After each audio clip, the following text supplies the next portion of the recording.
Eu sempre digo que uma das coisas mais complexas dentro da nossa atividade, Gabriel, é arrancar a mentalidade de empregado de dentro das pessoas.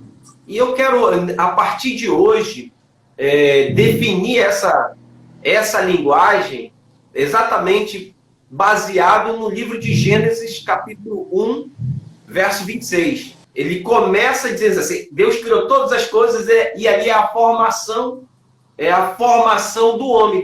Deus olha e diz assim, façamos o homem a nossa imagem conforme a nossa semelhança. Nessa hora que Deus está fazendo isso e Deus cria o homem por todas as outras coisas, Deus cria por decreto e o homem ele coloca suas próprias mãos. Nessa hora, depois de criar o homem, ele vai lá e diz assim, tenha você agora governo e exerça domínio. Quando Deus estabelece isso, a maioria das pessoas estão simplesmente perdidas e não tem êxito. E aí estou falando para você, não tem êxito, não rompem, não está acontecendo, tudo que começa não dá certo e não conclui o que começa, tem um senão disso, tem um porquê.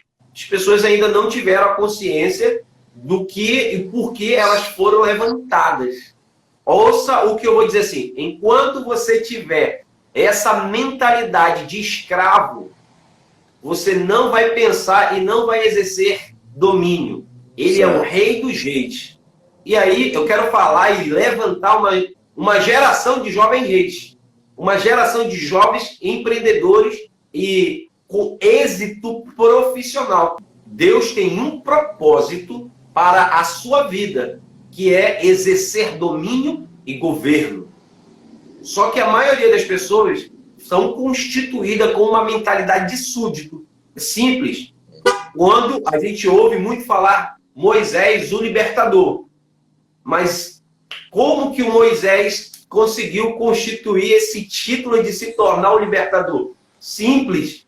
Moisés se tornou libertador quando Deus decidiu arrancar Moisés da família que ele tinha, tirou ele do meio do povo escravo, que o pai era escravo, que a mãe era escrava, que os irmãos eram escravos, e colocou ele dentro de uma nação forte e poderosa para ele pensar como um estadista, para ele pensar exatamente como alguém que exerce governo. Colocou ele no palácio de Faraó. Então, às vezes, a maioria das pessoas estão passando por lutas a vida inteira. Por quê? Porque enquanto você continuar nutrindo a mentalidade de súdito, a mentalidade de empregado ou a mentalidade de escravo, você não vai entrar, você não vai mudar de frequência. As pessoas ficam operando em uma frequência. As pessoas ficam operando em uma frequência. Então, você tem que mudar de frequência.